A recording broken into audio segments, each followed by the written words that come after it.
ایک پیرا لکھا ہوا نہیں ہے، لکھا ہوا ہے لیکن کتاب میں لکھا ہوا نہیں ہے۔ عقیل عباس جعفری صاحب مورخ ہیں، محقق ہیں۔ عقیل عباس جعفری صاحب نے ایک بڑی ڈیٹیلڈ سٹوری کی تھی۔ ڈاکٹر الہی بخش جو قائد اعظم کا علاج کر رہے تھے، زیارت میں یہ علاج ہو رہا تھا، اور پھر وہاں جو قائد اعظم نے اپنی زندگی کے آخری 2 مہینے گزارے، ان 2 مہینوں میں کیا ہوا جب وہاں ان سے ملنے لیاقت علی خان آئے وزیر اعظم، اور وہ آ کر کیا جاننا چاہتے تھے۔ ملاقات وزیر اعظم لیاقت علی خان سے قائد اعظم کی ناخوشگوار رہی، یہ ایک تاریخ ہے۔ اس کے بعد قائد اعظم کا جو آخر میں کراچی میں جو حالات تھے، سفر تھا، جو ایمبولنس کی کہانی، ہمارے ہاں ڈھیروں باتیں ہوتی ہیں ان تمام چیزوں پر، اور قائد اعظم کی جو ٹریٹمنٹ ہے اس کی حوالے سے یہ اب تک کہا جاتا ہے کہ کچھ پرابلمز پیدا کی گئی۔ قائد اعظم زیارت میں کیوں تھے، اس حوالے سے بڑے سوالات ہیں، اور ہماری ہسٹری میں بہت بڑے بڑے سوالات ہیں جن کے جوابات نہیں ہیں۔ ہمارے یہاں حکومتیں تو بات کر لیتی ہیں کہ فیک نیوز، لیکن جوابات نہیں ہیں۔ مگر ایمل ولی جو ہیں وہ یہی تمام باتیں قائد اعظم کے حق میں بھی اگر کچھ باتیں کر رہے تھے تو یہ تمام باتیں جو ہے وہ مناسب انداز میں کر سکتے تھے۔ یہ اپنے لیڈر، اپنے پردادا کی جو بات کرنے باچا خان کی، خان عبد الغفار خان کی، تو ان کو کہہ رہے ہیں ہمارا لیڈر آزاد ہے، تمہارا لیڈر آزاد نہیں ہے، اور قائد اعظم کے بارے میں پڑا ہوا ہے۔ اس کے بعد یہ آگے قائد اعظم کو مفرور بھی کہیں گے۔ کہتے کیا ہیں ذرا سنیے۔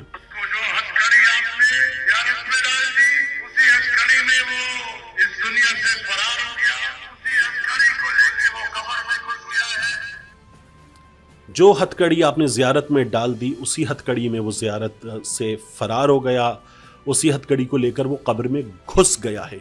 یہ ایمل ولی کے الفاظ ہیں۔ بہت ہی نامناسب گفتگو ہے ایمل ولی کی جو کراچی میں کی گئی۔ دیکھیے، جن باچا خان کی ایمل ولی صاحب بات کر رہے ہیں، خان عبد الغفار خان صاحب کی، ان کی ایک بڑی زبردست جدوجہد ہے۔ مطلب انہوں نے اپنا جو پولیٹیکل کریئر ہے اس میں جو سفر کیا، اس سفر کو تمام لوگ لیجنڈری مانتے ہیں، لیکن کیا وہ قائد اعظم محمد علی جناح رحمۃ اللہ علیہ سے بڑے لیڈر تھے؟ کم از کم میں یہ نہیں مانتا، میں ان کو ایک عظیم لیڈر مانتا ہوں، لیکن وہ گاندھی کے ساتھ تھے، سرحدی گاندھی کہلاتے تھے۔ اس میں بھی مجھے کوئی پرابلم نہیں ہے، کیونکہ پاکستان بنتے وقت کانگریس یہ کہتی تھی کہ انڈیا جس طرح سے تھا، انڈیا اس طرح سے آزاد ہوگا، پھر اس کے بعد اس پر یہاں کی جو سیاسی جماعتیں ہیں وہ رول کریں گی اور طے ہوگا۔ قائد اعظم 2 قومی نظریے کی بات کرتے تھے، مسلم لیگ کے رہنما 2 قومی نظریے کی بات کرتے تھے، اور ان حالات کی بنیاد پر کہ جن میں ہندو اور مسلمان ساتھ نہیں رہ پا رہے تھے، ان حالات کی بنیاد پر ایک علیحدہ وطن کا، اس پاکستان کا مطالبہ کر رہے تھے، اور قائد اعظم نے یہ حاصل کیا۔ آپ یہ دیکھیے کہ جن حالات میں قائد اعظم نے قیام پاکستان کی جدوجہد کی ہے، ان حالات کے بارے میں لارڈ ماؤنٹ بیٹن نے بعد میں لکھا اپنے دوستوں کو کہ اگر مجھے یہ پتا ہوتا کہ محمد علی جناح کی حالت یہ ہے تو میں کبھی بھی پاکستان بننے نہ دیتا، میں اس کو آگے لے جاتا، اور جو گاندھی نے کہا تھا یونائٹڈ انڈیا جس طرح سے تھا اس طرح سے چھوڑا جائے، ہم وہ کرتے۔ لیکن قائد اعظم نے پاکستان کا جو خواب ہے اس کو سچ کر دکھایا، اپنی صحت کی پرواہ نہیں کی، اور جن حالات سے قائد اعظم گزرے، جو میں عقیل عباس جعفری صاحب کی سٹوری کی بات کر رہا ہوں، وہ سٹوری اگر آپ BBC پر جا کر دیکھیں، قائد اعظم کی زندگی کے آخری 60 دن، تو آپ کو اندازہ ہوتا ہے۔ تو ایمل ولی جو بات کر رہے ہیں، ایک تو ایمل ولی کو ظاہر ہے کہ یہ ایک بڑے سیاسی خاندان کے اب یہاں آ کر جماعت کو سنبھالنے والے فرد تو ہیں، مگر میں جب ان کو سنتا ہوں تو مجھے ان میں فہم و فراست کی کمی نظر آتی ہے، تجربے کی کمی تو ہے، ظاہر ہے کہ کم عمر ہیں، لیکن یہ کس موقع پر کیا بات کرنی ہے نہیں جانتے، اور کیا بات ہے کہ جو بالکل نہیں کرنی، یہ بالکل نہیں جانتے۔ آپ کو کیا کہنا ہے یہ آپ جانتے ہوں تو یہ اچھی بات ہے، لیکن آپ کو کیا نہیں کہنا یہ جاننا زیادہ ضروری ہے۔ تو کراچی میں کھڑے ہو کر آپ جب بات کر رہے ہیں کہ بلاول بھٹو زرداری، آصف علی زرداری، سندھ حکومت پختونوں کے سر پہ ہاتھ رکھے، پختونوں کے پاس چابی ہے کراچی کی، اور آپ کراچی میں جس طرح سے پختون آبادی کی کراچی کی سرحدوں کے ساتھ ساتھ تقسیم اس کی بھی بات کرتے ہو، بتا رہے ہیں کہ پختونوں کے ہاتھ میں چابی ہے، وہ تمام باتیں آپ کیجئے، لیکن اس شہر کے حالات دیکھیے۔ اس شہر میں بار بار لسانی فسادات ہوئے، اس شہر میں بار بار اردو بولنے والے اور پشتو بولنے والے آمنے سامنے آئے ہیں، اور ان کو لڑوایا بھی گیا ہے، اور انہوں نے باہم دستوں گریباں ہو کر ایک دوسرے کی جانیں لی ہیں. ان فسادات میں کتنی جانیں گئی ہیں. اب اگر حالات وہ نہیں ہیں جو کچھ عرصہ پہلے تھے اور ایمل ولی کراچی میں کھڑے ہو کر یہ تقاریر کرتے ہوئے یہ تمام باتیں کر رہے ہیں, تو انتہائی نامناسب تقریر کی ایمل ولی نے. یہ انہیں نہیں کرنی چاہیے تھی مگر کر کے گئے ہیں. اچھی بات یہ ہے کہ اس وقت یہ جو پورا سیٹ اپ ہے جس میں یہ لوگ حکومت میں ہیں, یہ ایک ساتھ حکومت میں ہیں اور یہ ایک ساتھ حکومت میں پرو دیے گئے ہیں. Had it not been the situation تو یہ بالکل الگ حالات ہوتے. ان الگ حالات میں یہ کچھ اور بات کر رہے ہوتے اور ان باتوں کا نتیجہ کراچی کی سڑکوں پر کراچی کے حالات میں کچھ اور نکلتا. ممکن ہے کہ اب بھی اس پر متحدہ قومی موومنٹ کا ایک رد عمل آئے اور وہ رد عمل ہمیں ملے, اور بانی پاکستان قائد اعظم محمد علی جناح کی جس طرح سے ایمل ولی نے توہین کی ہے, جس طرح سے یہ اہانت آمیز رویہ اختیار کیا ہے, اس پر ان سے جواب مانگا جائے, ان سے مطالبہ کیا جائے کہ کم از کم بات معافی پر ہوگی, اس سے کم پر بات نہیں ہوگی. یعنی آپ باچا خان کے لیے بات کریں سر آنکھوں پر.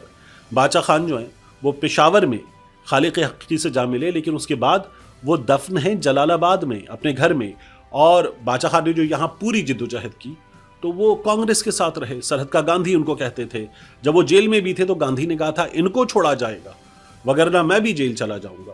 اس حد تک گاندھی ان کو پسند کرتے تھے, وہ گاندھی کے ساتھ بہت رہے. لیکن آپ ایک چیز دیکھیے کہ جب پاکستان بن گیا تھا تو غالباً 1948 میں لیاقت علی خان نے ایک موقع پر ان سے پوچھا تھا پختونستان کے حوالے سے, تو انہوں نے کہا کہ وہ اب ماضی کا حصہ ہے, وہ ایک خواب تھا اور اب پاکستان بن گیا ہے. ہم نے پاکستان سے وفا کا حلف اٹھایا ہے.